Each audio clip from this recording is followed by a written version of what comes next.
Hey, ¿qué pasa, Calexico? Welcome back to the podcast. Today, episode 9, we have candidate for the Imperial Irrigation District Division 1, Miss Juanita Salas. Hi, how are you doing? Pretty good. Hola amigos de Que Pasa Calexico. Thank you so much for having me on the show. I was looking forward to this interview. Yeah, I was looking forward to it too. I don't think you need much of an introduction because last year you ran for the same position. Yeah. And it was because somebody left the position. There was a vacancy. Yeah. Matt Desert left the board and left the vacancy open. The board had to decide whether or not they wanted to have an election or an appointment process. The board decided they were going to have an election process, and it took place last June 6th. Oh, okay. Yeah. So, and not only because of last year's election, but I mean, you've been very, out there in terms of like social media interviews. This isn't your first interview. So you've done a lot of that. Right. But I do want to get to know you a little bit because to be honest, I'm really new to this political world. Yeah. Sometimes I'm a little bit hesitant to get into it because of Politics? Yeah. Tell me a little bit about yourself. Yeah. I know that your parents were field workers. One thing that really caught my mind was that you lived in Las Pichoneras. Yes, I'm originally from Calexico. I grew up here, so I'll start off with that. I'm the daughter of 3 generations of farm workers. I worked in the fields myself. Oh, really? When I was younger, and during college, I had to. It was an opportunity for me to gain some money so I can pay for college. So I would come down in the wintertime and the summertime, and I would work with my siblings. Originally, my family grew up, and I'm the daughter. I'm the youngest of 8 siblings. Oh, wow. Tengo 20 sobrinos y sobrinas y 25 bisobrinos. So there's a total of 45 nieces and nephews, Oh, wow. Including the greats. And I'm the youngest of 8. My family originally came from Mexicali. My mom was born in Durango. And my dad was born in Calipatria, believe it or not. He was born in a farm in Calipatria. And my father passed away when I was 5. Oh, wow. And by that time, my family was living in Calexico. And we were living behind Dianza Hotel, and the apartments are still there. They threw down the building and they redid it because the building was so old. So I still pass by 5th Street behind Hotel Danza, and it brings back a lot of memories. There's a palm tree that was there, and we used to swing from it. And then eventually, when my dad got sick, we went and lived in Las Pichoneras for several years. I went to, is it Kennedy Gardens? Kennedy Gardens. I went to Kennedy Gardens for kindergarten. And then I went to dual school until 3rd grade. And But you were still living en Calexico, en en Las Las Pichoneras, Pichoneras. Sí. Y después de eso, we moved to El Centro. What year was it? So I was in kindergarten 86, and then 87 through about 90 is when I went to dual school. Oh, okay. And then after that, in 4th grade, after my dad passed away, we moved as far north as possible, and that was El Centro. I grew up in the east side of El Centro, and I started going to dual school. I was bused in to dual school, and then eventually I went to Harding Elementary and Wilson Junior High, and then Central Union High. I'm class of 99 from Central. 99, okay. And Yeah, I was wondering that because I'm class of 2000. Okay. But I didn't get to Calexico till I was in 3rd grade. So probably when you were leaving Pichoneras, I was coming in. Yeah. So did you go to dual? No, I went to Kennedy. Oh, okay. For your all of the elementary. Yeah. Okay. Yeah. And as you know, Pichoneras is the government subsidized housing. The projects, like they're known in other communities in other cities. It's a very tight knit community. Yeah, the whole neighborhood knows each other. I love living there. You live there too? Yeah, I live in Las Pichoneras. I lived. Okay. I got there in '90, and I didn't leave till I got I guess when I got married, when I moved in with my wife, till I was like 22, I want to say. So so yeah, I mean, I grew up there. I basically grew up there, and That's awesome. my friends that were my friends there are still my friends. They're like my best friend is from Pichonera. So yeah, like you said, it's really tight knit community. And I even mentioned it on my intro because, to me, when I was living there, it was like Calexico, and then Las Pichoneras was like its own little world. Yeah. Yeah. And so I remember I used to go buy bolis and churritos from the lady around the corner in Las Pichoneras. And it was, honestly, I think back to those times, and it was the best of times for me. My dad was still alive, and, I have memories about him and the way we were growing up. I didn't know anything other than that. So I didn't know we were poor. I didn't know we were living in the projects. I didn't know any of that. It was just great to have my whole family around me. After my dad passed away, my sisters and brothers helped raise me. I remember my sister Patti used to do my hair in the morning, and she used to walk me to Kennedy Gardens. It's not that far, so she used to walk me out there. I want to send a shout out to my sisters and my brothers. I'm going to start with the first one. I'm not going to say the oldest because she gets insulted when we say that. Oh, really? Angelica. Let me just... Okay. A little bit more? Yeah. Put like there. The first sister was Angelica. She was born on Christmas Day, and they named her Angelica because she's like a little angel. So Angelica, then after that, Domingo, my brother, he lives in Hopeville. He's the one that's really been the patriarch of the family after my dad passed away. I have 3 brothers, and so all of them kind of took the responsibility of being that father figure.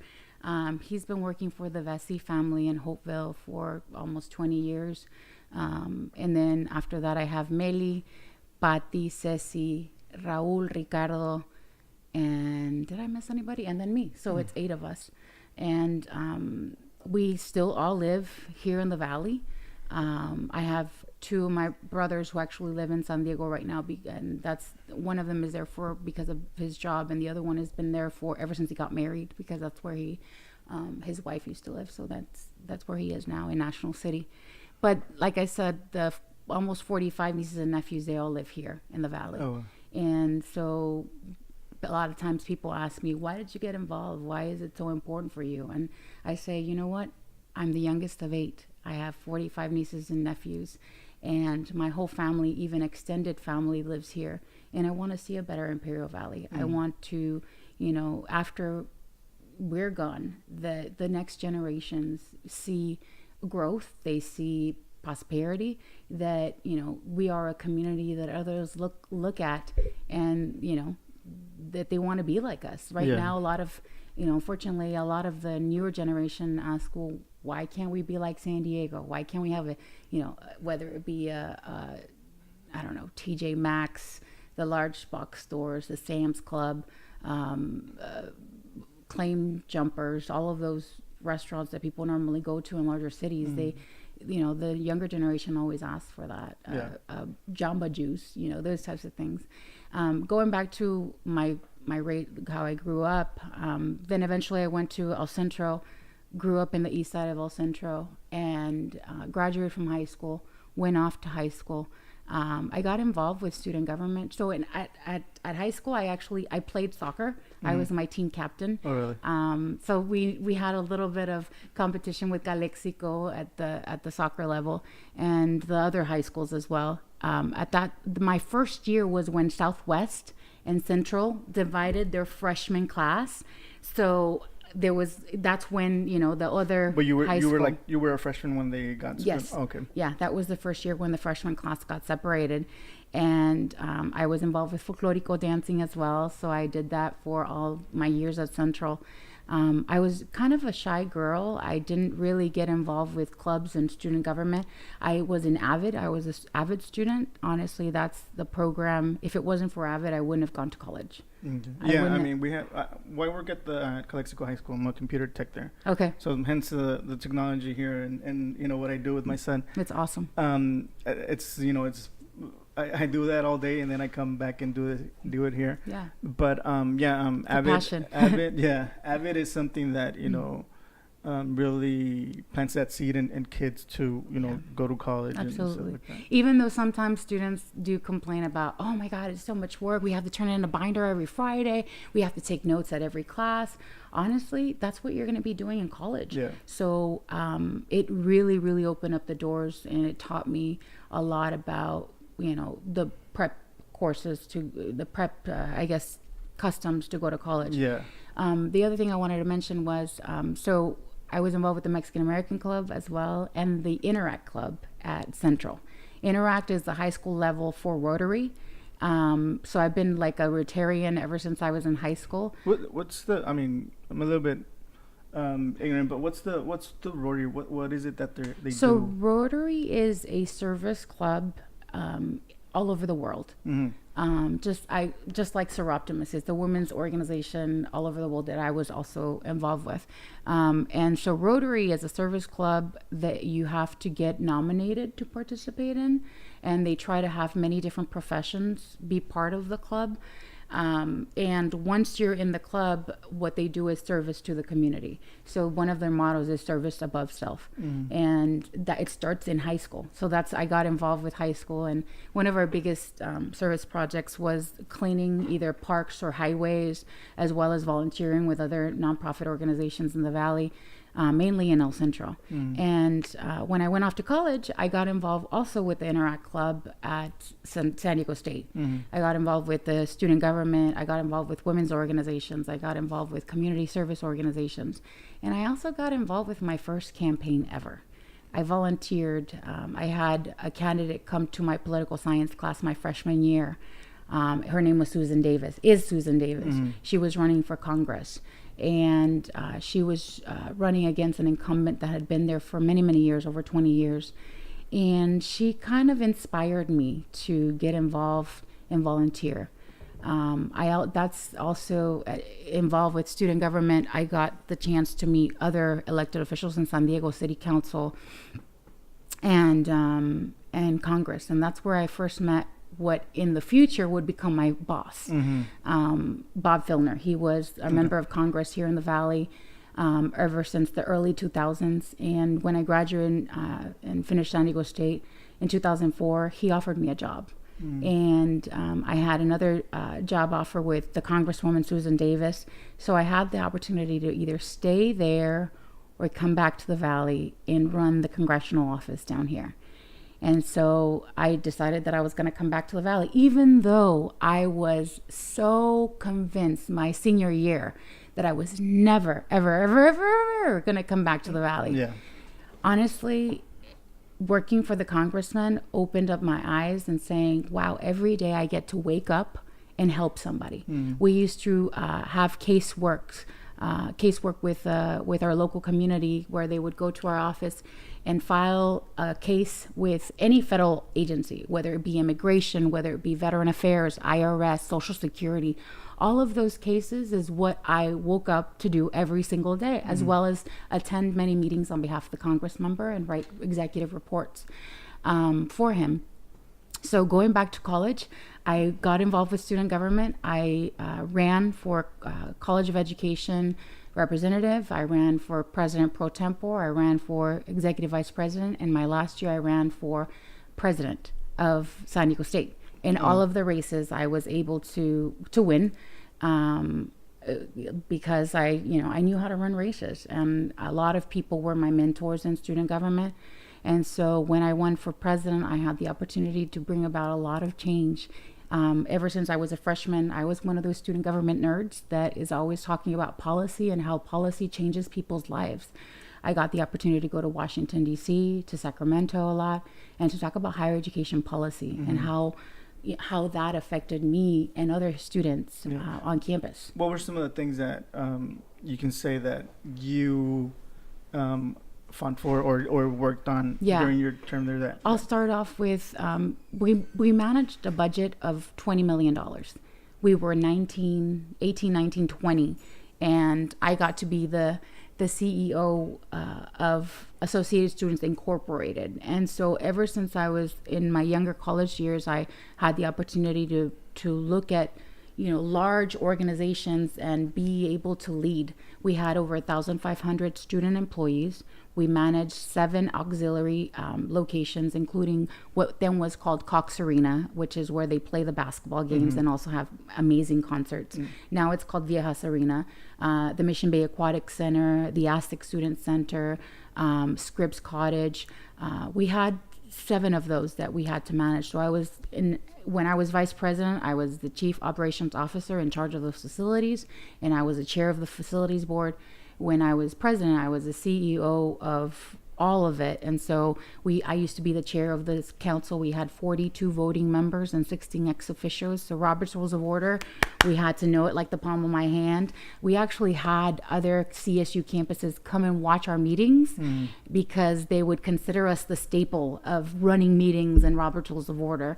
And so what we accomplished was a lot of change at San Diego State. First of all, the multicultural organizations had a vote, whereas in the past, and even now, it's changed to multicultural organizations did not have a vote.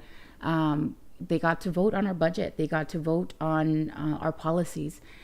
We established the multicultural organizations, the Multicultural Center, which we never had a multicultural center. We started that. We funded it. We had the Cultural Arts and Special Events Committee, where we would bring speakers from all over the United States to talk about higher education or to talk about social justice issues. We brought Maya Angelou, we brought Dolores Huerta, we brought Michael Eric Dyson, a lot of the folks that are involved at the national level that we wanted to hear at San Diego State. We also accomplished bringing a pool to our campus. They had closed it down after many, many years. We didn't have a pool, so we didn't have a swim team either. I used to serve on the athletic advisory board to the president. We were the ones who were deciding on whether or not we needed to keep our football team. Because it was a really large expenditure. We still have a football team and we still have an amazing championship-winning basketball team at San Diego State. We were able to accomplish the Campus Fee Advisory Committee. I got to, 1 year a faculty member gets to chair that, and 1 year the student body president gets to chair that. I was able to chair that. We were able to pass referendums for the students to fund a new student union with new student offices for the cultural organizations, the Greek organizations. So we had to form a lot of coalitions. And that was kind of for me, my basic training for what I'm doing now. And so going back, I was involved with about 14 student organizations at San Diego State as a member. So right after you graduated, you started working for Governor. Yes. I graduated in May. I started working for him in August. And I moved back to the Valley. I worked with him for a decade. Oh, wow. And so... and then his career didn't end. Absolutely. It unfortunately, the way that he ended his career was very unfortunate. Yeah. But I still have people who are really involved with politics here in the Valley and who saw his involvement. They still come up to me and they say, Juanita, it's unfortunate the way he ended his career, but if there's ever a member of Congress who's delivered for the Valley, it's been him. Yeah, I remember because I was friends with Frank Salazar. Yeah, he was our campaign person. So I remember I did a couple of things for him, like a video or something. I worked for a video with him. Oh, really? That's awesome. But yeah, I remember when it happened, I was like, wow. Because he was always here. You could always, travel from Washington, D.C. to San Diego to here. Yeah. And not only would he be here, he would show up with checks. I mean, we delivered funding for the Salton Sea. We delivered funding for the New River, funding for transportation infrastructure, the Brawley bypass in Brawley. In the past, the trucks used to pass through the center main street of Brawley with all of the pollution. Now they actually can go bypass Brawley. And then one other thing, the Dogwood overpass, the widening project of that bridge to get into the mall. That was another funding project. Here in Calexico, Highway 98 improvements after there was an accident with a little girl on close to Willie Moreno. We looked at that. So we would work with the county board of supervisors and the CEO to prioritize all of those funding projects that we needed to get funding for. One of the legacy projects that we worked on was bringing a health clinic for veterans here in the Valley. If it wasn't for the congressman and our advocacy at the national level, the VA did not want us, could not justify us having a VA clinic here. The reason for is they would say we don't have the numbers of veterans in the Valley and we can't justify it. So what I did is I got involved with all of the chapters for all of the veterans groups and then also the United Veterans Council. And we said, you know what? They're saying we don't have the numbers. Let's prove it to them that we do have the numbers. So we were able to form another coalition with the veterans. And we were able to prove to the VA that we did need a veterans clinic down here. It opened first in front of the hospital on Imperial Avenue. And now it's gotten a better location on 4th Avenue, 4th Street in El Centro, where the Garcia Shopping Center used to be at. So right there, you know, there's a lot of mixed reviews on what he did with some of the issues. Oftentimes he would be an activist member of Congress where he would show up to, for example, we were helping a case with a family from the Valley, actually from Calexico. And I won't say names, but the family from Calexico was in the process of adopting a child who was an American citizen born in the United States without any documents. He was abandoned in Mexicali. He was taken to an orphanage. And this little kid, blonde, blue eyes, they were trying to adopt the child. And the immigration services said, we cannot have him cross the border because he doesn't have any papers. And so we worked with him for a long time, and we opened up the file with USCIS, with CBP, and they wouldn't approve it. And it wasn't until the congressman showed up to the port here in Calexico.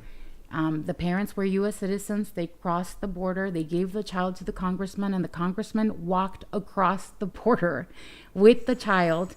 And he was almost going to get detained because of that. And so when I heard him speak for the first time, he came to speak to the student union, to student government. And I sat there and I said, he was a freedom rider. So he was involved in the 60s in the South, where there was different people who would jump on a bus, a integrated bus with African-American people, and they would ride on the Greyhound down to the South. And when they would get off the buses, they would all get either thrown rocks at or detained by the National Guard. And when I heard him speak for the first time, I said, you know what, someday I like to work for someone like that. But never in my mind did I think that I was going to work for him. Yeah. And especially not in my hometown community. And so it was a great experience. After that, I went to go work for our senator. And I also had a great experience working there. I ran for the IVC board, and after the IVC board, I was there for 5 years, and then now I ran for IID, and here I am. So, like, going back to my family, we all have worked in the fields. I've learned how to work with my hands, and I was the only kind of lucky one to have the experience to go to college. I had the support of my brothers and sisters. I had to work 3 jobs when I was in college. And I was also involved with student government at the same time to help me pay. And I was fortunate enough to get financial aid. I was fortunate enough to get scholarships, to apply for scholarships. I was a almost 3.85 student. I wasn't a 4.0 student, but I was almost there. I was in the top 20 of my high school graduating class, and I had the great fortune of of going to college and coming back and serving my community. So you served at IBC, and well, because I was, watching your interviews and your video that you made, and reading, just catching up on everything that's been going on. You worked on a project to get solar panels on. Yeah. For IBC. Tell me a little bit about. Okay. One of the also legacy projects that I did. There's two actually. One was getting the Veteran Success Student Center on campus, which is one of the first things that when I took my first tour after getting elected, I asked, do we have a Veteran Student Center? Because I know that, for example, at San Diego State, we had one, and I served on the Student Advocacy Committee for the veteran students there. And I found out that there wasn't one, and I started getting involved and looking at our budget and seeing how we can appropriate funds for something like that. I also, the whole board got involved with the company who was going to help us build solar panels, 3 megawatt solar panels in the backyard of IVC to help power up the campus, and to also be able to, if we had leftover power, we would sell that energy and get money back for the college. So once we looked at the project, we actually went to tour several of the projects that are off the I-8, the solar panels that you can see from the freeway. After touring those and sitting down and having several briefings with the company who was doing the proposal, and also with Dr. Jaime, who is now, congratulations, Dr. Jaime. He's going to be retiring at the end of this school year. We just had the Imperial Valley College Hall of Fame, and he was awarded there at the Hall of Fame dinner. I got the opportunity to work with the 7-member board and with the administration of IVC, with the unions, the teachers unions, as well as the classified unions. And it was a great learning experience. With the solar panel, we were involved with the purchase power agreement. We looked at the documents. We made amendments. We were very active back and forth in making sure that the college was going to win, right? We don't want to put the college in danger. We don't want to put the college in a liability project. And so it's going to save not only the taxpayers money, the college a lot of money, millions of dollars. Oh, wow. So it's a 20-year purchase power agreement, and after the 20 years, we get to decide whether or not we want to keep the project and take ownership of it, or get rid of it. And the company has decided, has committed to helping us with that project as well. IVC wouldn't have any responsibility of getting rid of it. They would help us, with all of that. So we saw it as a win-win, and it was one of the legacy projects that I left at IVC. And how do you think that your experiences at IVC board would transfer over to this? I know people have been criticizing the fact that you said it's $1 billion company when it's $100 million. So it's they're saying it's 800 million, not 1 billion. And so when you count the assets, when you count the both departments, we run the energy department and the water department, it is over $1 billion. And you ask the general manager, you ask the executive staff, and they will tell you it is. So it just depends on what aspect or what side of the coin you're looking at, right? And so I honestly feel like they're looking for every single little detail where they can go off and try to quote unquote correct the record. With regards to my experience at IVC and how that translates to the board, I'm going to go back to my years as a congressional staffer. When I was in charge of the Imperial Valley Congressional Office for the 51st District, I actually attended about over 10 years worth of IID meetings. So I was always on the other side of the curtain as an audience member, making sure that the congressman was informed of what the IID was doing, not only at the IID, at the city councils, at the county board of supervisors, and with the veterans groups, any group that I decided that the congressman needed to be informed about, that was me. I was the one attending the Salton Sea Restoration Advisory Committee. I actually was asked to serve on the Calexico New River Committee as a board member. And so I would go there on behalf of the congress member. And so all of those experiences working with issues like the quantification settlement agreement, working on issues of transfer, working on issues of Colorado River. A lot of people don't know that the Valley has one of the strongest water rights in the state of California and the whole river basin. And so the Colorado River extends through several states down here all the way into Mexico, the border. And we have the Imperial Dam, which is bordering Yuma. Okay. It's on that side, and then from that side the water is brought towards the valley with the All-American Canal, and then it extends north, right? That's how we irrigate. The state of California receives 4.1 million acre feet of water from the Colorado River. The valley itself receives 3.1 million of that. So 75% of the water that comes from the Colorado River stays here in the valley. We are the ones who have the majority allocation from it. So of course there's going to be a lot of other areas like San Diego, LA, the San Jacinto, all of the northern part of Central Valley is going to look at us and say, well, why do they get that much water and we can't, right? And so that's why there's been a lot of litigation. There's been a lot of fights in the past that the IID has been involved with, because we are protecting our water. And so all of those issues I got to report on, I got to be involved with, I got to make sure that the congressman's voice was there, and also taking back the information to him back in Washington, D.C., or whether it be in Chula Vista or here.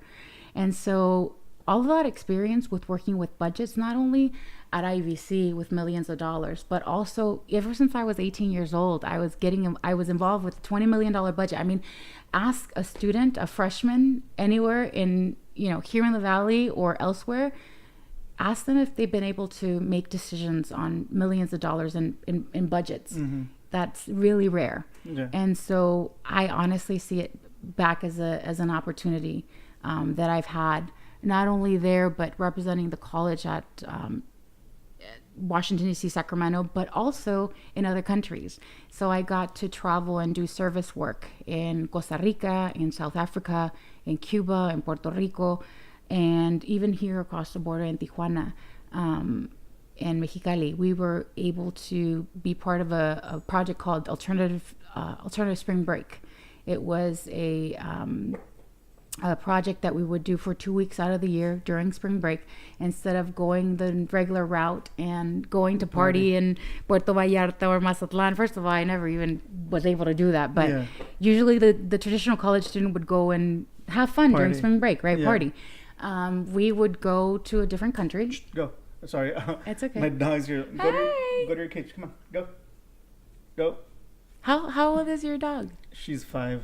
5. Delia? Mabel. Mabel. Yeah. Mabel. Okay, Mabel. Yeah. My dog's name is Valentino. He's 4 years old, and he thinks he's 5 pounds like this, but he thinks he's a Great Dane. Oh, yeah. The Chihuahua syndrome. Yes, Chihuahuas think they are the big dog in campus. Yeah, sorry for the interruption. It's okay. Hey, go. Mabel. Come on, go. So Alternative Spring Break, we got to do service projects across the globe, honestly, and it was a great experience. So all of that kind of compilation of experience and being a hands-on person, volunteering since I was 18, not only in campaigns but also in the community, have really, really kind of all been full circle and brought me to be my training ground to where I am now. Yeah. You mentioned, us having, one of the biggest rights in water in the state. And, there's water right now in not only our state, but in the world. I don't know if you know about the drought in Cape Town. Or it's horrible, right? So water it's become this big commodity where, everybody wants it. Yeah. It's liquid gold. It's called liquid gold. are you gonna fight for the water to? So I already have. Ever since I started on the board last June, I was able to attend the Colorado River Citizens Forum, the Water Education Foundation, many different organizations that have beneficiaries of the water for the Colorado River, and we've been able to stand our ground and make sure that we represent the IID and that we are advocating for different policies that affect us here locally and that affect us, but we are the main advocates, right? And so we go out there and we fight for those policies to not affect us in a negative way. The other thing that I was able to work on ever since June is at the state level. The IID filed a petition for the state to take responsibility over the Salton Sea. As of last November, the state never wanted to take responsibility over the Salton Sea. It was always the county and the IID. If something horrible were to happen, if we had an environmental hazard and a whole fiasco there, we would be the ones who would be responsible for it. It would be the IID and the county, and we were able to fight at the state level in Sacramento with the State Water Resources Control Board to make a recommendation to the governor's office that the state needed to step up. And so we've been fighting for that with the state. It's always been a constant struggle. And so we finally come to a point where we find mutual ground, and, we will continue to be advocates. But you talk about, being a warrior, a guerrera. I've been very used to doing that and speaking up for my community, because one of my mentors once told me, if you are not at the table where these decisions are being made, your community and you will be on the menu. And so I took that very, very to heart. And I said, you know what? It's time for a community representative, someone who knows what it is to be living in Las Pichoneras, someone what it knows to be that 1 month you don't have enough money to pay your whole IID bill or your whole gas bill. I was part of those family members, and I of that family that sometimes struggled. And so usually at the IID board, a community representative has not been there. It's a 5-member board. They are the ones who control policy and procedure as well as the budget. And it's usually been the owners of businesses. Yeah, I was going to get to, you look at the board and it's mainly like, some of them are millionaires, they're farm owners that are millionaires. And I mean, I don't know if you have like other income other than your, no. It's just, I think we get paid like $40,000 or something like that. I decided that I was going to take on this job full time. Most of the other board members do have a full-time job. One of them is a teacher. One of them has a taxi company. One of them is a farmer. And so I decided that I was going to take a hit on my salary and do this full time, because it requires full-time attention and it requires someone to be there on a daily basis learning all of this. Even though I have been going to the IID board meetings for 15 years, with that experience, I was on the other side of the curtain, right? And now I'm on this side of the curtain, and I decided that I was going to do it full time. And until I feel that I have a full grasp of everything, I think I'll be probably going out in the workforce again. But right now, this is my priority, and this is what I want to make sure that I deliver for. Something that I didn't really understand when I was, doing a little bit of research. Some of the farm owners, own like a certain amount of, water, where it's a certain acreage that they get, and sometimes they don't use all that. So, one of the biggest. How do they, pay for the water or get their water, or how does that work? How does that work? So, right now the water is entrusted to the IID. That means that we get to make decisions of how that water is going to be used. One of the biggest philosophies that a lot of us have is that the water is pertinent to the land. When we talk about that means if the land is going to be worked and it's going to be you're going to have crops growing on them. Whatever amount of water you need will be delivered to that farm. And so the water is not owned by anybody. It's entrusted to the IID. And so the way that it works right now is that the IID establishes plans and establishes allocation plans to the beneficiaries, which is the farmers. About 97% of the water is used by agriculture, and 3% is used by industry, is used by the cities. And so the cities purchase water from the IID, and then they're the ones who take care of the billing for the homes. And the reason why they have different prices is because they have wastewater treatment plants. They have a whole infrastructure that the city owns and delivers water to it. So that's the way that water functions in the valley. One of the biggest things that has happened over the years is, in the past, water was sold at different prices to the cities and then to agriculture. The IID board then decided, we're going to sell the water to the cities and agriculture at the same level. So whether it be $20 an acre foot, in the past, I think it was about to $80 something per acre foot for the cities. So then they decided to establish policies to level it out. I came in after that had taken place, but one of the biggest issues with water right now is the fact that there's very, very different international minutes. There's minute 319, minute 323, which are established documents at the binational level about how the water is going to be shared and how the water is going to be allocated. About 15 years ago, what has it been now? 2003. So what has it been? 18 years ago? The IID went into a water transfer mode, which was the quantification settlement agreement. You'll hear that every now and then come up.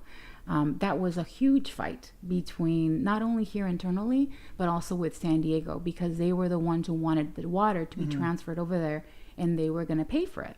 And so the IID board was kind of caught in a bind where they were the ones who had to make the decision about how much they were going to charge San Diego and how much water they were going to transfer to San Diego. And so eventually the QSA and the proposed contract passed, but it was a really kind of huge fight here locally. Does Blythe get water from, no? Okay, because I was reading something about They have Blythe. a different water, the Palo Verde, they have a different water agency out there. Because I was reading that, they, a lot of farm owners sold their water to somebody, to other LA. places, and their farms were not being farmed anymore. So that was where they're drying up. Yeah, that was where I was trying to go. Because can this happen to our valley? Something that that is a possibility that farm owners decide to sell, or an IID tries to. So it's dependent. Right now, the responsibility lies solely at the IID board, at the IID, not the farmers.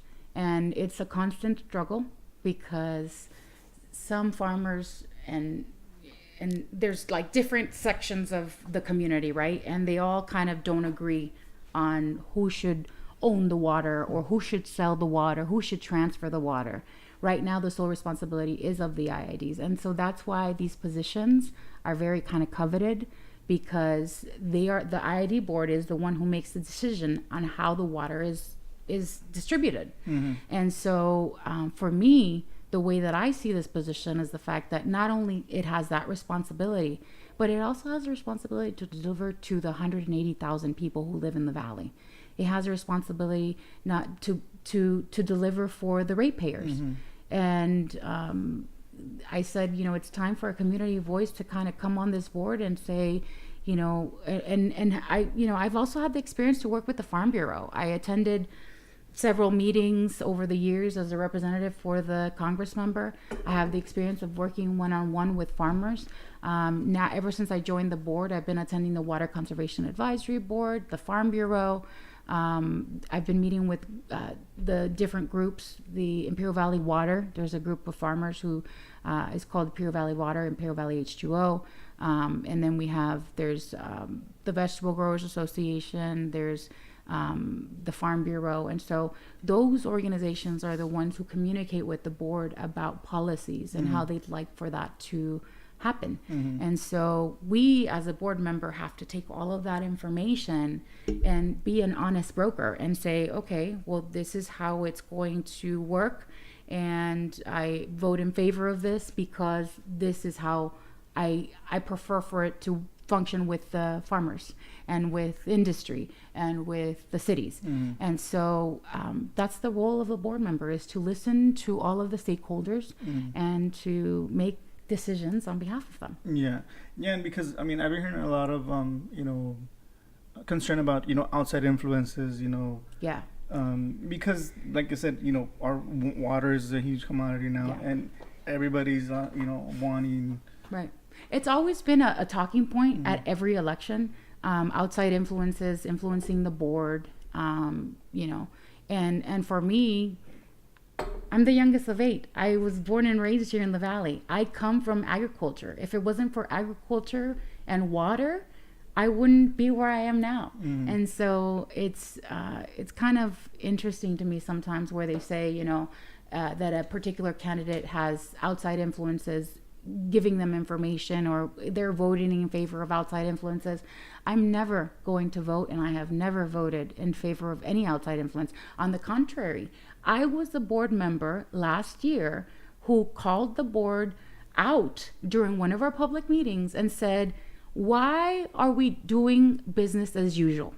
And I get a little bit louder because I get really passionate. Yeah. But business as usual at the IID board has been 25 years of giving a contract. Let me give you an example. Irby, right? Irby is a company based out of the Valley that has been paid millions of dollars by the IID over the last 20 years. Their contract has been like this every single year. Rubber stamp, rubber stamp, rubber stamp. Millions of dollars being rubber stamped. Do you think anybody should ask a question about that? Yeah. Right? And so I said, why aren't we giving these jobs to a local company, to the local union, IBEW, the electricians, for example? Why isn't this a priority for the board? And so it was a split vote. They ended up approving the board, the vote, if I remember correctly, it was a 3-2 vote. I voted against it.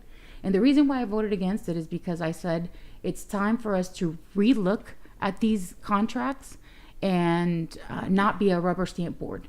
Ever since I was at the IVC board and even in student government, I was the board member who was always asking questions. Why be on a board to rubber stamp things? Yeah. Right? Why are you going to be on a board for over 20 years and rubber stamp everything that's been done the year prior? I also question the fact that some of the other contracts were being given without looking at how it affected the IID with regards to being a family member, for example. Do you think board members should be approving $1 million contracts for companies that are owned by a family member? I mean, yeah, you can say there's a conflict. It's a conflict, right? I mean, even if there isn't, there's a, what do you call it? What was that? Like why put yourself in that situation? Exactly. Even if the board member abstains, for example, right? But the board member can give accolades throughout the rest of the year, right? So that's exactly what has been happening. What I heard when I was reading about that situation was that the board member was both times that it was voted on, she was not present. Yeah. But the rest of the year, you can sit there as a board member and say, oh, we wouldn't have access to the LA Times, or we wouldn't have done this for the Salton Sea if it wasn't for that board member's relative, right? And so they don't speak about them as relative, they speak about them and their company. So when you're sitting there giving them props and giving them credit for all of these projects that they're quote unquote doing, how are you abstaining the rest of the year and convincing IID staff that they should go with that company, and not even going to a public RFP, request for proposals? The schools do it. every single public agency in the state have to do it. So they put out a request for proposal. Here's the document. And we are making a call for companies to apply and give us a proposal, right? With the cost of how much money you're going to charge us, right? And so once that is submitted to the IID, then a committee looks at that and makes a recommendation to the board. This contract we're talking about never went through that process. It never went through that process. It was directly outreach by our executive director, what is it? I can't even think right now. Our general manager. They outreached directly to them and said, we're going to hire you and we're going to pay you. Now it's been up to $7 million over the years. And we're going to pay you this amount, and we're not going to go through a public RFP process. Which other companies are afforded the luxury of doing that, right? Everywhere you go, you have to go through an application process. Yeah. It's like the IID is constant. Everywhere I go, I've been hearing about, the IID, nepotism to the max. You have to know someone, or you have to be a relative of someone to get into the IID, because those are middle class jobs. They're good paying jobs, right? And everywhere I've been to, the press has even asked me, do you really need to know? You have a family member to get into the IID? I've heard that, this is the press asking me, I've heard that, I'm just going to give a random example. At the water department, there's 5 family members working together in the same department, but they have different last names, but they are in fact related. And I just sit there and I think, gosh, when are we going to get rid of this, this mala fama, como decimos en español, no? And so for me, all of that comes from the top. Policies need to be established so we can safeguard ourselves from that. The same thing with, business as usual. Why are we giving the example to the rest of not only to the 1,500 employees that we have at the IID, but to other public agencies? Why do we continue doing business as usual and approving contracts that are related to one of the board members, even if they don't vote for it? That doesn't look well. Yeah. Right? It doesn't look well. And, I don't know if you read any of the articles that have been going on and written by not only the Ivy Press, but the Desert Sun, the newspaper based in Coachella and Palm Springs. There's been a lot of questions asked about the contracts that we've had in the past with a consulting company called Z Global. Yeah, I've seen so all of that. That's where I got the information where the board member having not being there during the decision, the approval process. Yeah. But I have been there and I have witnessed that board member, and I'll say the name. I mean, she's running for office right now. Norma Sierra Galindo is a board member. She's running for District 5, which represents Imperial as well as Hopeville and a very small portion of Calexico. I think this area, the northeast side of Calexico, you'll get to vote on that, on that election, is represented by District 5. And that's the board member that was not there. And she specifically clarified that to the press. But I've been there when she has given accolades and credit to her nephew's company. And so if you really say that you're abstaining from that, you should also abstain yourself from giving them credit and accolades and, putting them up on a pedestal when we're talking about that particular company in question. And so I have been the board member who's gotten in there and asked questions and really questioned status quo and not be a rubber stamp board member. There's been questions about why I abstained on an issue with regards to the public benefit fund. My first meeting when I got there, the recommendation came to us knowing full well that every single item that comes to the board needs to come on as information, one meeting, and action the next meeting, right? Because if a board member has questions to XYZ department in the agency and IID, we have at least one gap between one meeting and another. That agenda item came on as full on, no information, action. It needed to be approved right then and there, that same meeting. And yes, we received the agendas the Thursday before the Tuesday meeting. And yes, we have an opportunity to read it over the weekend. But for me, I'm questioning, first of all, why is this being ramrodded down the throat of the IID board? And second of all, how is there a formula of how these amounts were given? There was no formula. In my opinion, the Westmoreland pool should have received more money, but nobody was able to tell me why they were only receiving, I think it was a little bit over $120,000. They requested a lot more money. There was other companies and other organizations. For example, there was a church in El Centro. There was little small business owners who were requesting more money. I know we received a lot of applications with a lot of millions of dollars requested, and there's only so much in the pot, right? Yeah.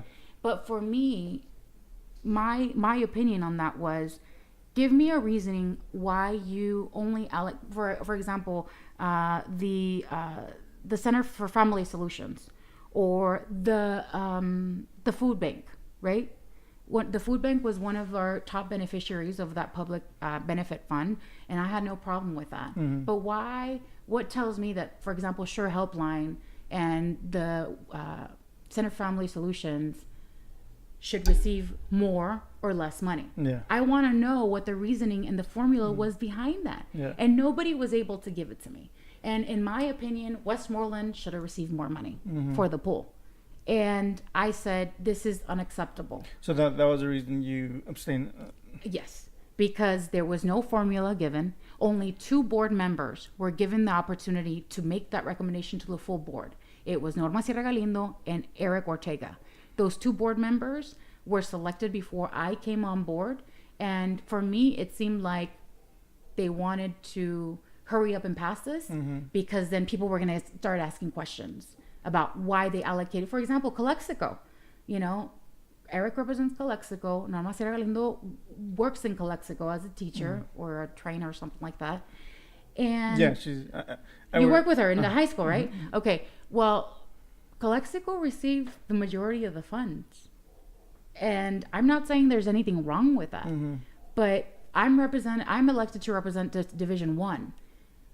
I, of course, want to advocate for Division 1 companies and organizations, right? I was not given the opportunity to do that. And that's why I went ahead. I could have voted no, easily voted no. But I said, you know what? All of this was done before I came on board. And in good conscience, I cannot vote in favor or against this, because I didn't get the chance to advocate for my division. Yeah.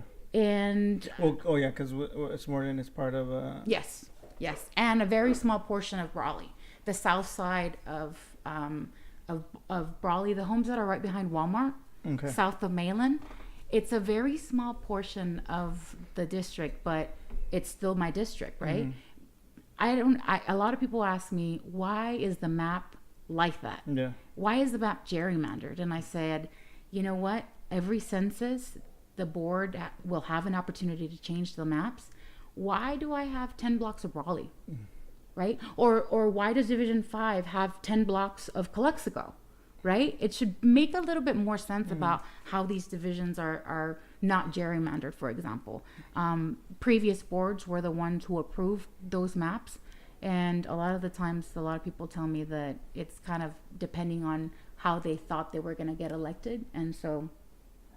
And what are some of the things that that you think that, you as a, younger person, or, what would you bring to the table? What are some fresh ideas that you would... So I'm 36 years old. My colleagues usually are twice my age, or a little bit less than twice my age.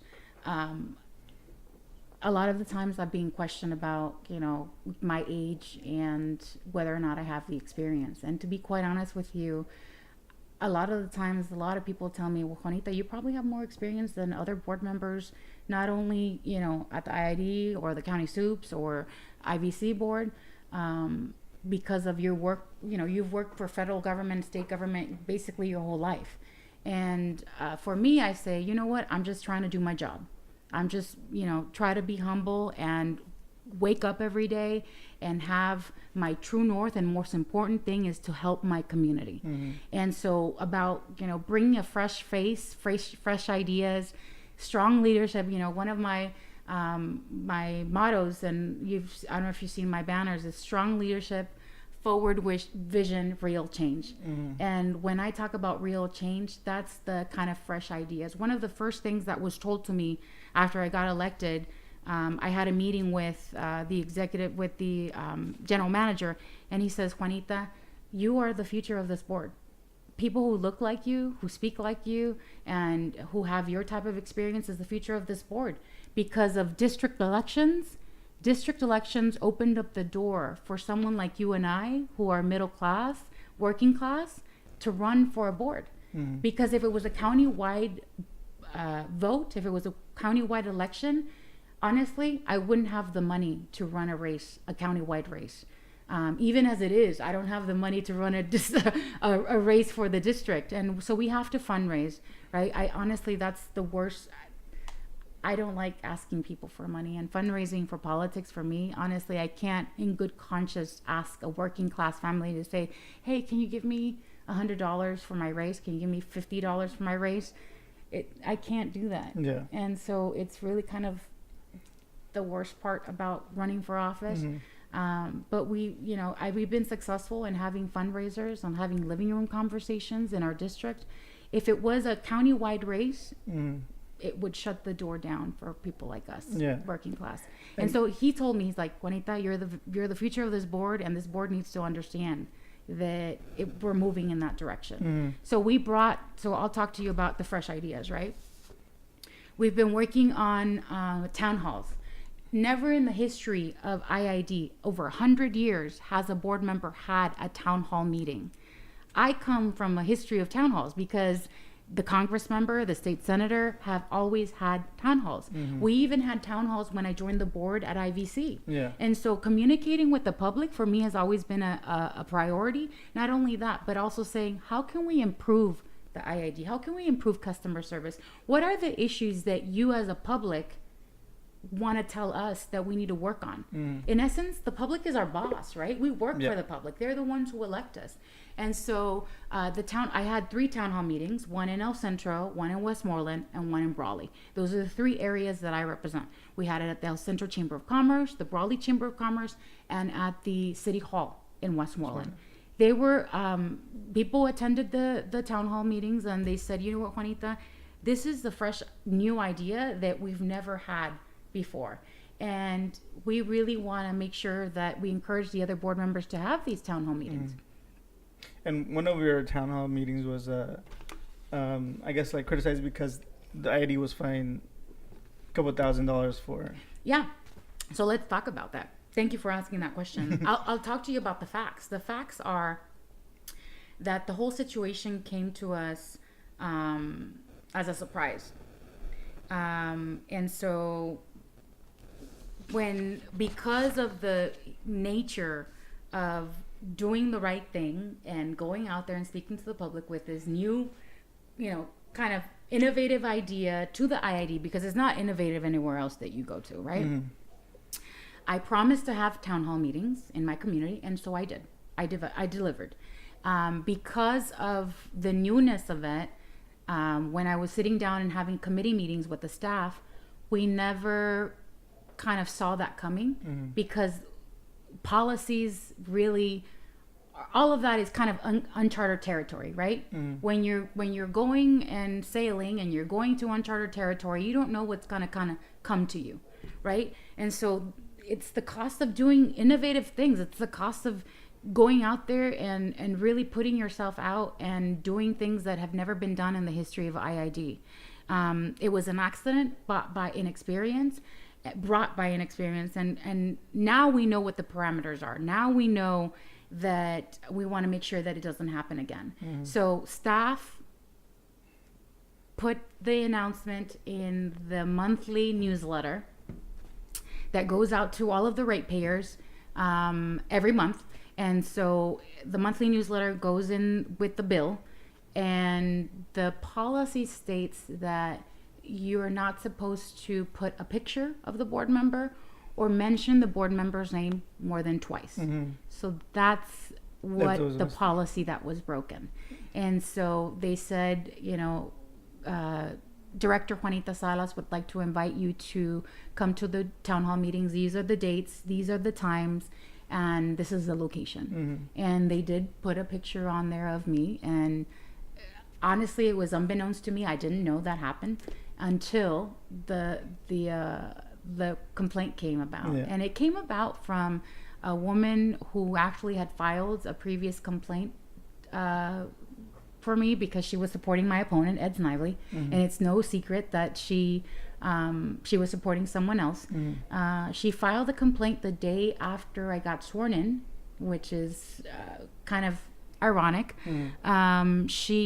This complaint came to the board president at the IBC board, which was also no secret that she was supporting my opponent. And so, you say that you don't like to get involved with elections because of politics. Those are the kind of the ugly politics. And just to, I struggled with this all since we kind of agreed on doing the interview. Like, I struggled with bringing out these topics because I want to give everybody a fair platform to express themselves, to promote themselves and do a good job, right? And the thing is that this is something that there's always two sides of every story. People, I'm and I want to tell everybody that's watching and listening, I'm not endorsing anybody. That's fair. Very fair. I'm just here to give everybody the opportunity to like I said, promote, defend, and talk about their side of the coin, right? And I wanna, before I get scolded tomorrow, Miss Galindo, she's my coworker friend, and I've had a lot of candid conversations with her, and I could see she's a very experienced woman in what she's doing at the IAD and whatnot. So I just want to say that's fine. You like to expose the other side of the coin and actually do a good job and with journalistic ethics and standards, right? And so I completely agree with you on that. And it's been a very interesting experience, especially recently, just because there are people who, my mom has told me, mija, no eres monedita de oro, right? Pa caerle bien a todos. So there always will be those people who, no matter what I do, no matter the great things or the bad things that I do, they will always be there to criticize. And the thing is that this is on record. So like whatever you say, that's that's what I'm offering you and the people. That like I said, I'm trying to be as unbiased, as fair to anybody. I appreciate that. I really appreciate that because and like you said, you get even I, when I do these kinds of things, these podcasts, I get comments like, oh, you should have asked this, you should have brought this up. But like I said, at the end of the day, it's not my job, and it's not what I intend to do with my podcast, right? So people are gonna have their opinions, and I respect them because we live in this great country that we are afforded that right. And there's structures and there's policies and there's rules and laws that we want to continue to follow, right? And talking about those, I also want to mention the fact that there's been the other side who's really working against me. Honestly, like one of the things that my mentors told me is that people will make an election personal when they don't have anything to attack you on, right? They will try to make it personal because what else? I mean, can they attack me on my record? No. I mean, it's very kind of interesting and sometimes even comical. I have been, I've been attacked on several things about, me personally, and some folks are completely obsessed, and sometimes I think they need to go get some help. because, they mention my name so much. And for me, it's more about, I want to do my job. I want to wake up every single day and do my job and deliver for our community. And so it's funny and comical. One of the things that I've been criticized about is the fact that I'm doing my job going to conferences. I'm doing my job making sure that I follow policy with regards to the expense account, right? There's been pictures talking about how I went to Vegas and how I went to Florida for conferences. The truth of the matter is that every single government organization who has leaders and boards will send them to conferences, and they will send them to trainings, right? Yeah. And so sexual harassment trainings, whether it be Brown Act trainings, whether it be talking about water issues down the Colorado River's Users Forum, whether it be in Santa Fe, where we're talking about the Water Education Foundation and international Mexico treaties with water, all of that, the whole board goes to. In my board, I think there's 3 of us who usually travel the most out of the 5. The older kind of gentlemen decide that they've done enough of that traveling over their experience, and now they want to leave the new board members to travel and make sure they get that training. The truth of the matter is, and I wanted to raise it, I think I have, these are my materials. I have hundreds of pages. This right here is of receipts and expense reports of only 2 directors, right? 2 directors. I also have mine, and I have no qualm about exposing. All this is public, right? All of it is public. There's a lot of transparency at the ID. You go to the city of El Centro, for example, they don't have to turn in receipts. They get, I think it's like a $70 or $90 check per day to pay for their meals, but no receipts have to be turned in. So, for example, the city of El Centro City Council, they don't have to turn them in. I do. We do.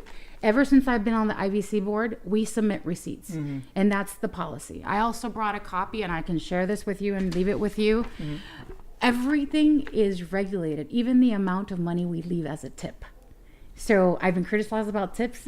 So what I do is I actually leave the amount of tip that we have to follow policy, and then we leave cash behind, right? Because you're the one that's receiving the service. You leave cash behind, and I've worked with my hands. I have a lot of family who worked in the industry, in the restaurant industry, hotel industry, all of that too. Industry. I used to work at Applebee's. There you go. So we have to make sure that we leave, follow policy first about the tipping and about the spending, and then we leave cash. So if next time on my receipt I have to write $5 cash or $10 cash and then the tip, I will do that. But I didn't think that was going to be a problem in me leaving cash behind and not having it to report with someone. And the cash is my personal money, and I have no problem with that, right? And so it's comical sometimes that people try to take their side of the coin and spread it out like wildfire. And honestly, it hasn't been able to spread out like wildfire because we've been talking to voters ever since we started walking precincts and phone banking ever since last year. We haven't stopped. So we haven't stopped. When we have been knocking on doors and also calling voters, and we haven't had anybody bring up that issue. If it was spreading like wildfire, the voters would have already said, oh, I'm not voting for Juanita because of this, right? And none of the voters that we've been talking to at their door, on the contrary, they say, you know what, Juanita, thank you so much for knocking at my door and telling me about the election. Just because you took the time to come talk to me about the election and the issues you've been working on, I'm going to vote for you. And so it's been very gratifying at the fact that there's a lot of people who know what I've been doing ever since I got elected in June, and there's a lot of people who don't know as well. So we want to share and spread the message. Why do you think I've been going on all of these interviews, not only Vede Venegas, Channel 66, Univision, everywhere? Because I really want people to know that they are the ones who have the power to elect us and to unelect us, or to elect a fresh face into a board that is not usually the candidate that is voted upon because of their social status or what they own. It's more about Is she going to do the work to represent me on the board? Is she going to, and I've proven that I have been able to. One of the other projects that I want to talk to you about is the Cal ISO lawsuit. We had a lawsuit with the organization that regulates energy in the state of California. And it's the independent system operator. And they sued the IID, and the IID countersued and said, we're not responsible for the blackouts. Remember the blackouts that happened in Arizona, California, New Mexico, all kind of Southern California? Yeah. The IID was up within a few hours because of the work of the IID. The other states had to wait a long time. Yeah. Oh, yeah. It was and like. So they were faulting us for that. And so if we would have lost that lawsuit, our rates for electricity would have tripled in the next 10 years. Tripled. If we pay $200 for our energy bill in the summertime, we would have had to eventually pay $600. Imagine that. Yeah. Right now, as it is, we have the lowest energy rates in the state of California. And although we have the lowest energy rates, sometimes we do get a lot of a high bill because we live in AC weather, right? Yeah. We have to have the AC and the power going on almost 24 hours a day, so we don't die out in the desert. Yeah. And so one of my commitments has always been to always vote no for any energy rate increases. If we would have lost that Cal ISO lawsuit, if we wouldn't have advocated in Sacramento, if we wouldn't have advocated in LA, if our board members wouldn't have traveled there, who's going to lose, right? Our whole community is going to lose. And so the policies have been followed to a T. I have not broken any policy. That's why the board has continued to approve our expense reports. The County Board of Supervisors, the City Council, the Calexico, the 7 city councils in the Valley have policies with regards to travel, and they give you a certain stipend, whether it be $100 a day or whatever it may be. The person in the leadership position needs to follow those rules and those policies. Yeah. And there's never been anything that's been broken. And so regardless of whether or not, they're saying, oh, I went to Las Vegas. Do you know why I was in Las Vegas? I was there at the Colorado River Users Forum Association, CRUA. We call it CRUA. And so that is the largest water conference in the whole United States. And if IID is not there talking about Colorado River issues, our general manager travels. Has anybody looked into, his expense reports and staff's expense reports? He has to be at every one of them with the board. And so it's really kind of comical to me sometimes where they try to take one little thing and spin it into this whole kind of problem and saying, oh, there's lies associated. She's lying or that type of thing. I invite everybody to look at the receipts, not only for me, but the whole board and our general manager. Because if you want to make sure that the board is not violating policy, why not look at it yourself? We're very transparent. And one of the things that I've always talked about is transparency and accessibility. We're talking about my door hangers, or we're talking about the mailers that we're sending. In these mailers, I'm always talking about transparency, and I'm always talking about asking questions and being that board member who's not going to rubber stamp millions of dollars of ratepayer money to Irby or to another thing, our recent vote on our security company, right? Security company was over a $3 million contract. And I had board members arguing in favor or siding with the company who's based in the Midwest. And I was sitting there advocating for a local company to take care of our security, and I'm questioning why the board wants to approve a company that is not going to recycle those millions of dollars here, give jobs, grow, offer more jobs, and then eventually, if we have, for example, some sort of terrorist attack or a very serious emergency, are we going to wait for security guards to travel from San Diego or Riverside or LA to come help us? No. So I voted against that contract, to give the contract to another company that wasn't even based in the valley. I was advocating for the local company, and it was really disappointing to me to see people on the board, Norma, one of them, for example, vote in favor of a company that's outside, when we go out and preach that we need to fight for our water rights, fight for Imperial Valley first. One of my mottos is Imperial Valley first, no questions asked, all the time. And keep our $1 billion budget recycled in the valley. Yeah. Why do we keep on doing business as usual and approving contracts from outside of the valley? It just doesn't, no me entra en la cabeza, como dice mi mamá. The last thing, because we've already been at it for an hour and 20 minutes. Oh, wow. Okay, time went fast. Yeah. And here I was thinking that I was going to be nervous throughout the whole thing. Just talking to you has been awesome. One thing I wanted to know more about, because I didn't get time to really do research, was net metering.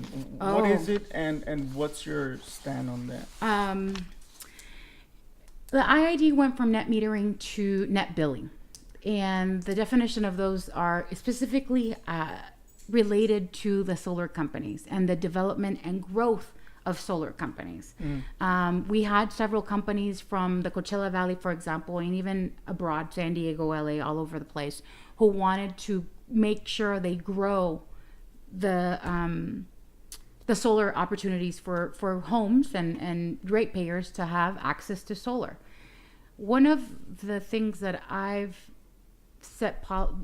been very adamant about is, if we're the renewable energy capital of the world, why aren't we, the ratepayers, taking advantage of renewable energy, right? You walk around and you say a handful of people who have solar panels on the top of their homes, right? Yeah, I have some. You have some? Yeah. Okay, awesome. Okay, tell me about your experience with that, because when I've been knocking at doors and having these living room conversations, I've had the extreme of no, I had a horrible experience, or yes, I had a great experience. My wife's the one that's handled it the most, but I can tell you it's been like 50-50.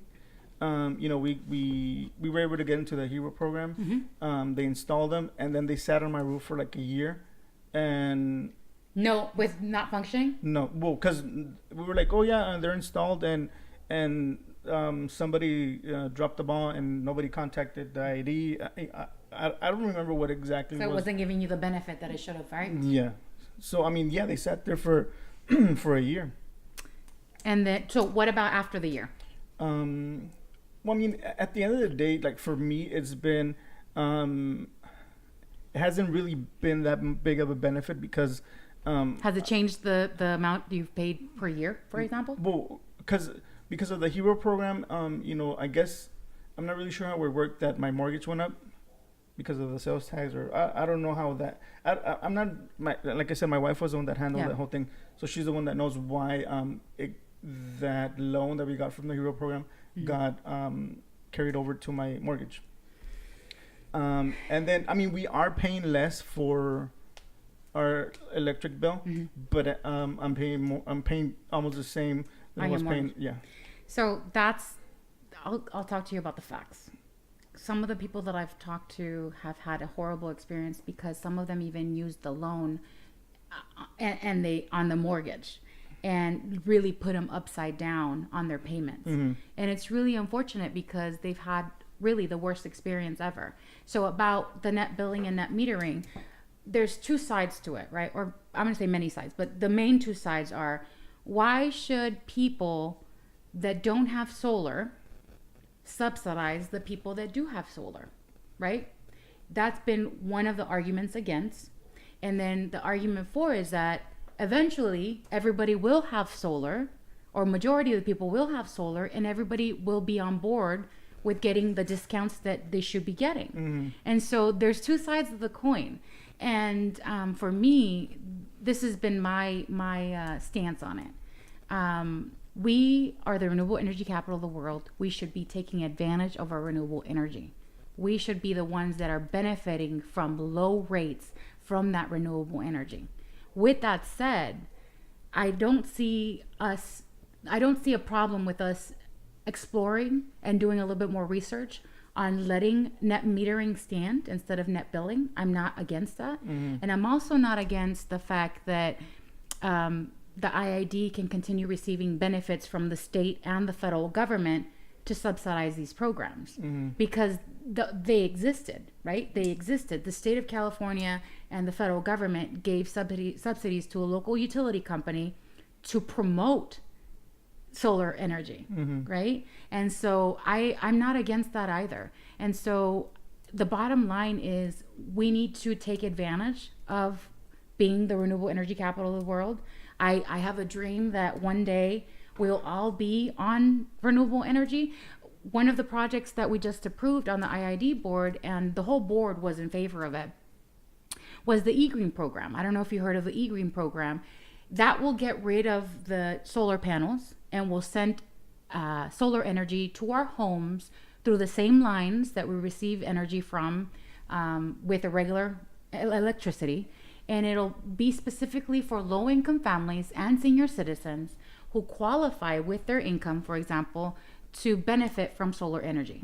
These homes will be even apartments, because in the past, apartment complexes and renters were not eligible for solar panels, right? Yeah.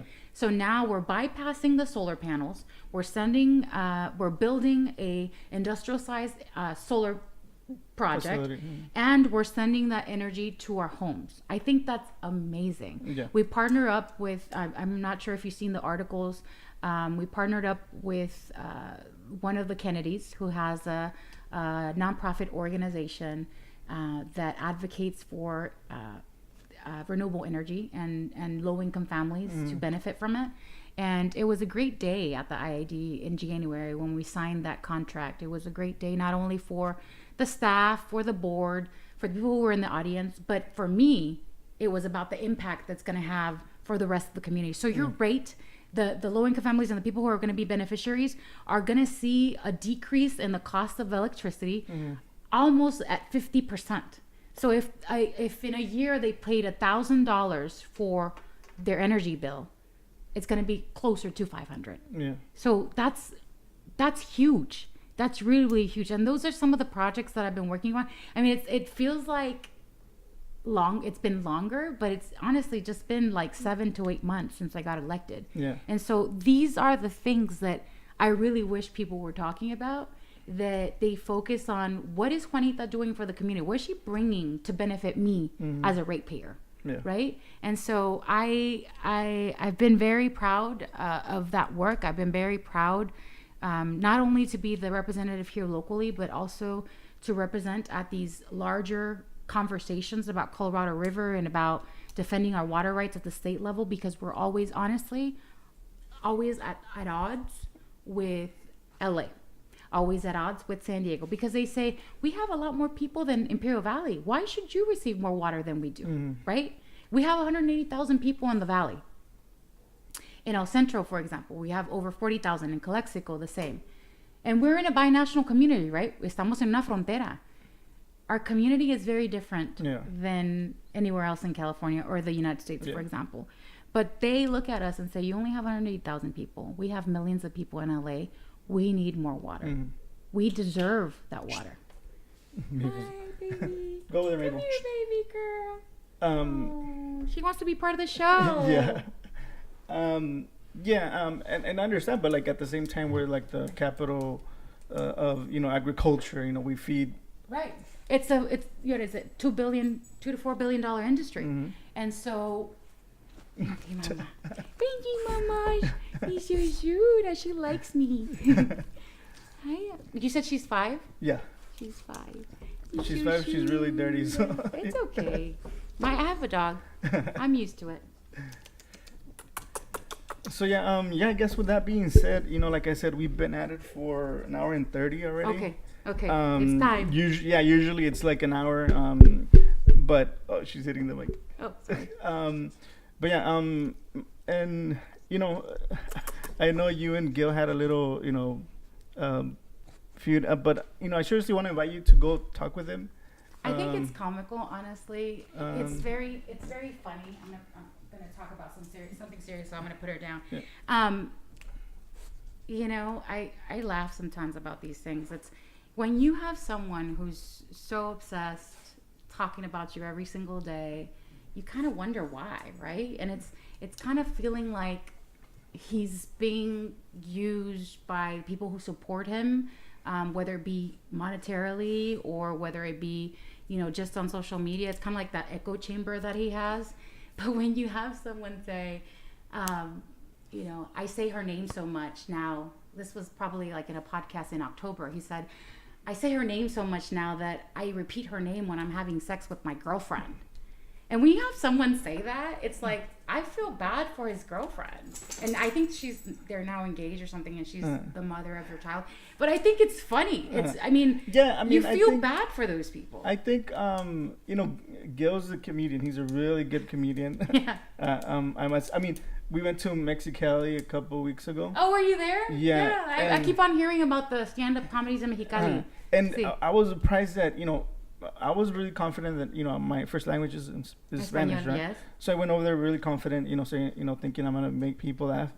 And he did a skit in English, and he made more people laugh than I did. I was like, but yeah, I mean, Gil is I have you know, one of the main reasons why I started this is because of Gil. Yeah. You know, and I think it's amazing. I think, you know, you utilize this tool to spread information. I think it's great, and I want to give you props for doing this. And yes, you know, you might have taken the model from somewhere else, but Calexico, like I said, Calexico has a very special place in my heart, and I will always stand up and say que viva Calexico. And I think that Calexico is in dire need for something like this, especially when you talk to and you want to bring accountability to your elected officials, right? So I'm all in favor of that. So yeah, with that being said, you know, I was really nervous about this because, you know, me too. You know, I don't want to disappoint anybody in terms of, you know, me not really like picking, you know, a specific topic. And I came here with every single intention of answering all your questions and talking about the work that I've been doing since I got elected, and even before that. So. And the thing is that, you know, since day one, I really said, you know, I want my podcast to be about the information. Facts. Yeah, and I want to stay true to that, you know, because I don't want somebody else to come here and feel like I'm gonna attack, you know, anybody. Yeah. And if anything was said today that, you know, might have offended people, you know, it's not coming from me. That's what I'm. And it's not. It's honestly with the truest intentions. I'm just speaking facts, and that's what I want to make sure that people understand is that when you bring facts to the table, they're undisputable. Es un hecho, como se dice en español, ¿no? Yeah. Entonces, esos son los hechos. And I really wish that, you know, more people come to your show, that especially our leaders, because accountability, transparency, and change, honestly, change. I really commend people who get involved who are younger. For example, Mark Ramirez, for example, he ran for the school board election at the Imperial County Office of Education. He was, there was a point in time where I was the youngest elected official in the county. Then he became the youngest elected official in the county. Now Heber has the youngest elected officials in the county. And I want to give them a shout out. They're on the Heber Public Utilities district. And I wanted to make sure that, you know, we really look at the younger generation like you and I to try to make a difference and bring about change in our community. Because I'm going to say what one of my mentors said: if you keep on doing the same thing over and over again, you're going to keep on getting the same thing over and over again. Yeah. And I think that, you know, a lot of people are really questioning, you know, people's credibility and transparency, because, I mean, if you look at our local, you know, politics, and then you look at our national politics, you know, you look at people like Scott Pruitt or what's the other guy? I had them in my mind. I mean, just think about the White House. I mean, that's what. Just think about the White House and what's going on there. Scott Pruitt is the in charge of the EPA. Mm-hmm. He's been doing all these expenses that $40,000 phone booth. That's a private phone booth, flying first class. Right. So they have policies they need to follow. Mm-hmm. And I don't think all of that kind of what you're talking about is part of the policy. For me, policy is my Bible. Policy is like the palm of my hand. I've been doing it since I was 18, following Robert's Rules of Order, following the Brown Act. And at college, we had to follow the Gloria Romero open meeting laws. So all of those open meeting laws and all those bylaws and policies, I've been doing it since I was 18. So I know that should be my go-to document. Talking about the White House, the recommendation for the VA secretary right now and what happened there. I mean, I'll say it, my boyfriend works for the VA, and all of the things that happen at the White House with regards to the nomination of the secretary, all of that trickles down. Yeah. And it changes the morale and it changes the way you want to do things, right? So he works for veterans. He's a gastroenterologist, and it affects his daily work. Yeah, and that's why I guess I'm trying to say that people are really more at on their toes when it comes to like these type of situations where there's might be a rumor, there might be this, or sometimes it even discourages them from voting, right? They're like, ¿para qué voy a votar? ¿Para qué va a seguir lo mismo, right? Pero te voy a decir, y te lo voy a decir en español, yo soy testigo del hecho de que yo he visto cómo estas posiciones cambian la vida de personas. I've witnessed how policy and elected officials directly affect our families, and local elected officials are the ones who affect us even more. The national scale, the national politics, it does affect us and it trickles down, just like they say, but go. But the local city council, ICOE, the County Office of Education, our school boards, the IID here locally, the County Board of Supervisors, all of that affects our lives. And that's why I want to encourage people to get involved and really vote. You know what? We're going to end with this. Okay. Talk about the last day to register to vote and when the elections are, The elections are June 5th. It's the first Tuesday of June. May 21st. It's about 14 days before the election. That is the deadline in the state of California to register to vote. So May 21st, I really want to remind everybody that if you still haven't registered to vote, you're over the age of 18 and you're a citizen, you can still register to vote and get involved with voting for the IID. And May 7th, which is next Monday, is when the absentee ballots come out. The absentee ballots go to the folks who check off that little box to receive permanent vote by mail. And I really want to encourage people to, like I said, receive their absentee ballots, make the check mark, vote Juanita Salas if you're in Division 1. And also, there's other races going on. We have a DA election going on. We have a judges races. Those are county-wide elections that they will all have a voice on. And I really want to encourage everybody to research each candidate. Yeah, that's a really good advice. But that's it. Thank you for being here. See, it wasn't that bad. No, it wasn't. And you know what? Like I said, I'm going to leave you behind with receipts, mine, the whole boards, as well as the travel policy. Yeah, and like I said, you can find all this information you're giving on. It's online. I just printed it out for you. And before we leave, I want to send kind of like promotion. Saturday, May 5th is National Free Comic Book Day.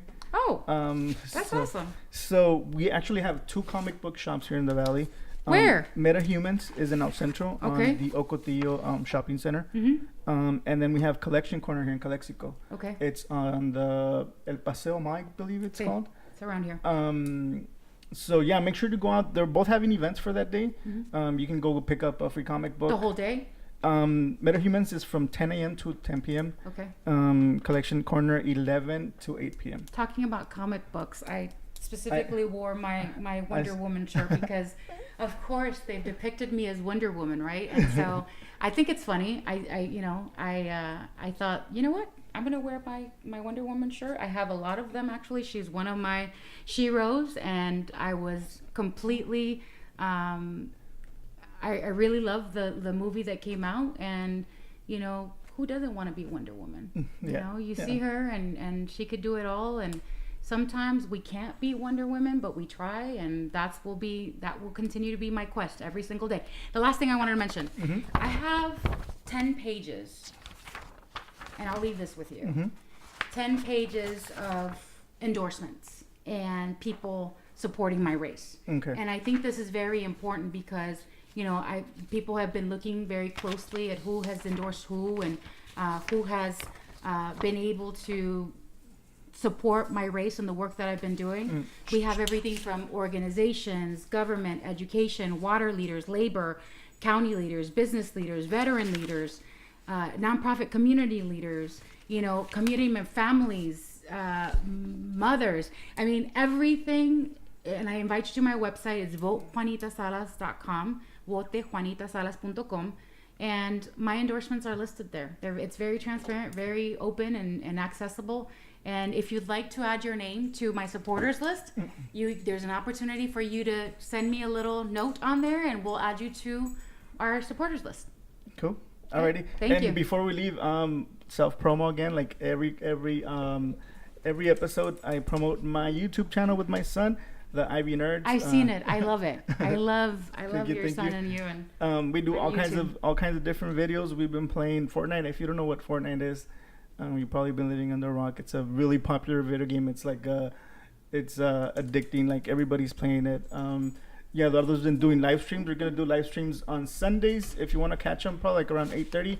He's gonna be doing a live stream on Sunday. Yeah. Okay, I'll watch it. So and with that said, thank you guys for listening and watching. Thank you guys. And we'll see you guys in the next one. We have the star of the show right here. Peace.